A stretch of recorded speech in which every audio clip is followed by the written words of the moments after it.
Hello കൂട്ടുകാരെ, welcome back to our channel. ഇന്ന് ഞങ്ങളിവിടെ വന്നിരിക്കുന്നത് ഒരു ഉച്ചയൂണിൻ്റെ റെസിപ്പിയുമായിട്ടാണ്. ആദ്യം നമ്മൾ വേവിക്കുന്നത് കപ്പയാണ്. കപ്പ നന്നായി വേവിച്ച് ഊറ്റിയെടുത്തിട്ടുണ്ട്. അതിലേക്ക് ഒരു അരപ്പ് ചേർത്തിട്ടുണ്ട്. തേങ്ങ, ജീരകം, മഞ്ഞൾപ്പൊടി, വെളുത്തുള്ളി ചതച്ച് ചേർത്ത് ആവശ്യത്തിന് ഉപ്പും കറിവേപ്പിലയും ചേർത്ത് നന്നായി കുഴച്ചെടുക്കുക. അപ്പം നമ്മുടെ കപ്പ വേവിച്ചത് ഇവിടെ റെഡിയായിട്ടുണ്ട്. അടുത്തത് നമ്മൾ ചെയ്യാൻ പോകുന്നത് ഒരു മെഴുക്കുവരട്ടിയാണ്. കോവയ്ക്കാണ് മെഴുക്കുവരട്ടി ഉണ്ടാക്കാൻ പോകുന്നത്. അത് ഞാൻ ആദ്യമേ കഴുകി വൃത്തിയാക്കി വട്ടത്തിലരിഞ്ഞു വെച്ചിട്ടുണ്ട്. അപ്പോൾ ഒരു പാത്രം അടുപ്പിലേക്ക് വെച്ച് അതിൽ ചൂടായി കഴിയുമ്പോൾ ആവശ്യത്തിന് വെളിച്ചെണ്ണ ഒഴിച്ച് എണ്ണ ചൂടാകുമ്പോൾ കുറച്ച് തേങ്ങാക്കൊത്ത് ചേർത്ത് നന്നായി മൂപ്പിച്ചെടുക്കുക. തേങ്ങാക്കൊത്ത് മൂത്തതിന് ശേഷം അതിലേക്ക് ചെറുതായി അരിഞ്ഞ സവാള ചേർക്കുക. സവാള നന്നായി വഴണ്ടതിന് ശേഷം അതിലേക്ക് വട്ടത്തിലരിഞ്ഞു വെച്ചിരിക്കുന്ന കോവയ്ക്കായും ചേർത്ത് നന്നായി ഇളക്കി യോജിപ്പിച്ച് കുറച്ച് നേരം അടച്ചു വയ്ക്കുക. ആവിയിലിരുന്ന് വേവണം, വെള്ളമൊന്നും ഒഴിക്കേണ്ട. നന്നായി വെന്തതിന് ശേഷം അതിലേക്ക് ആവശ്യത്തിന് ഉപ്പ് ചേർക്കുക. ഉപ്പ് ചേർത്തിളക്കിയിട്ട് അതിലേക്ക് ആവശ്യത്തിന് മുളക് പൊടിയും മഞ്ഞൾപ്പൊടിയും ചേർത്ത് കുറച്ച് കറിവേപ്പിലയും ചേർത്ത് നന്നായി ഇളക്കി യോജിപ്പിക്കുക. നന്നായി അതിൻ്റെ പച്ചമണമൊക്കെ മാറിക്കഴിയുമ്പോൾ നമ്മുടെ കോവയ്ക്ക മെഴുക്കുവരട്ടി റെഡിയായിട്ടുണ്ട്. നന്നായി ഇളക്കി യോജിപ്പിച്ച് നമുക്ക് മാറ്റി വയ്ക്കാവുന്നതാണ്. പച്ച നിറം മാറണം നന്നായിട്ട്, എന്നാൽ മാത്രമേ അതിന് ടേസ്റ്റ് ഉണ്ടാവത്തുള്ളൂ. അപ്പം നമ്മുടെ കോവയ്ക്ക മെഴുക്കുവരട്ടി റെഡി ആയിട്ടുണ്ട്. ഇനി അടുത്തത് നമ്മൾ ഉണ്ടാക്കാൻ പോകുന്നത് ചിക്കൻ കറിയാണ്.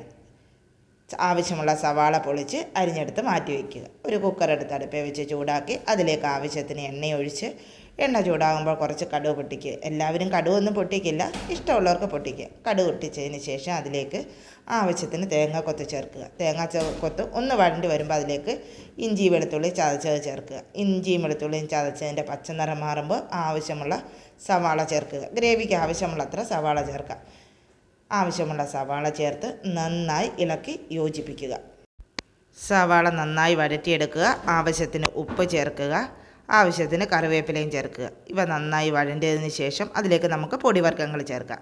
കുറച്ച് മഞ്ഞൾപ്പൊടി, മുളക് പൊടി, മല്ലിപ്പൊടി, ഗരം മസാലപ്പൊടി, പിന്നെ കുറച്ച് കുരുമുളക് പൊടിയും ചേർത്ത് നന്നായി ഇളക്കി യോജിപ്പിക്കുക.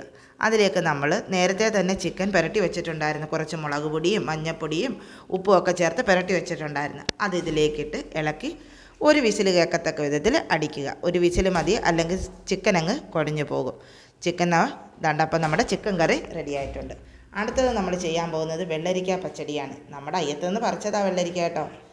വെള്ളരിക്ക ചെറുതായി അരിഞ്ഞ് അതിലേക്ക് ആവശ്യത്തിന് സവാളയും പച്ചമുളകും വെള്ളം ഒഴിച്ച് വേവിക്കാൻ വെക്കുക. നന്നായി വെന്ത് കഴിയുമ്പോൾ അതിലേക്ക് ആവശ്യത്തിന് ഉപ്പ് ചേർക്കുക. ഉപ്പ് ചേർത്തിളക്കിയതിന് ശേഷം നമുക്കൊരരപ്പ് വേണം. തേങ്ങയും ജീരകവും വെളുത്തുള്ളിയും ചേർത്ത് അരച്ച് വെച്ചിട്ടുള്ളതാണ്. ആ അരപ്പ് അതിലേക്ക് ചേർത്ത് കുറച്ച് കടു ചതച്ചിട്ടിട്ടുണ്ട്, അതും ചേർത്ത് നന്നായി ഇളക്കി യോജിപ്പിക്കുക. തണുത്ത് കഴിയുമ്പോൾ അതിലേക്ക് നമുക്ക് തൈര് ചേർക്കാം. തണുത്തിട്ട് വേണം ചേർക്കാം, അല്ലെങ്കിൽ തൈര് പിരിഞ്ഞു പോകുക. തണുത്തതിന് ശേഷം തൈരും ചേർത്ത് നന്നായി മിക്സ് ചെയ്ത് വയ്ക്കുക.